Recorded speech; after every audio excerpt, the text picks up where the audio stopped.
Hello friends, welcome back to my channel. आज हम देखेंगे क्लास 9th के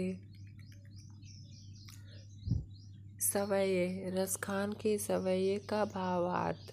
संकेत। मनुष्य हो तो डैश डैश कदम्ब की डारन। भावार्थ। रसखान कहते हैं कि यदि मुझे अगले जन्म में मनुष्य बनूं तो मैं गोकुल गांव के ग्वालों के साथ ही निवास करना चाहता हूँ जिनके साथ श्री कृष्ण रहते थे।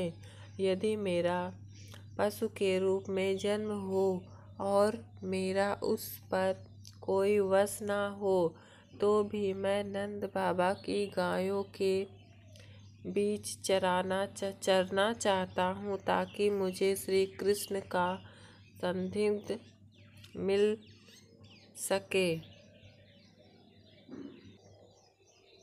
यदि मैं पत्थर बनूं तो उसी गोवर्धन पर्वत का पत्थर बनूं जिसे श्री कृष्ण ने इंद्र के प्रकोप से ब्रजवासियों की रक्षा के लिए अपनी उंगली पर धारण किया था।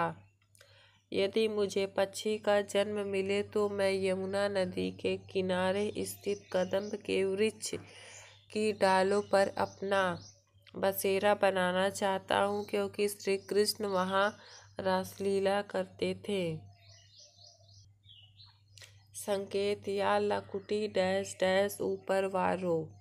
भावार्थ। कवि कहते हैं कि वे श्री कृष्ण की लाठी और कंबल के लिए तीनों लोगों का राज्य भी त्यागने को तैयार हैं।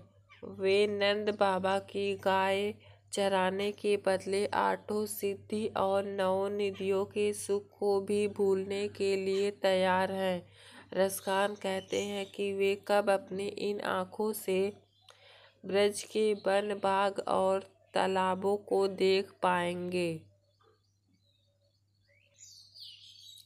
वे करोड़ों सोने के महलों को भी ब्रज की कारील की झाड़ियों के ऊपर न्यौछावर करने को तैयार हैं। संकेत। मोर पंखा सिर डैश डैश ना धरूंगी।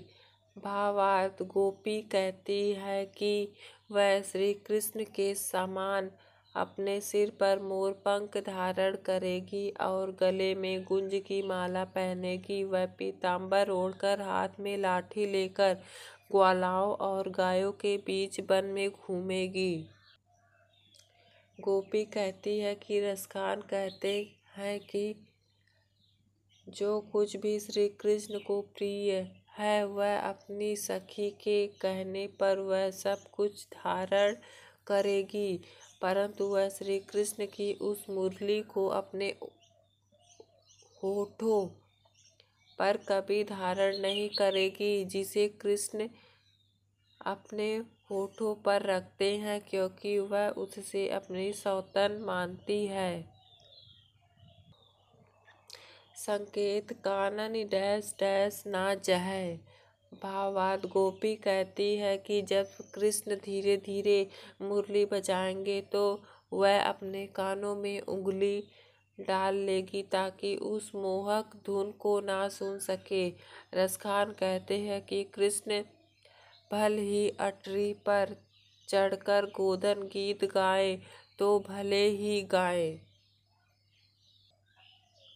गोपी ब्रज के सभी लोगों को पुकार कर कहती है कि कल कोई कितना भी समझाए लेकिन हे माँ, उस कृष्ण के मुख की मुस्कान ऐसी है कि वह संभाली नहीं जा सकती। Thank you.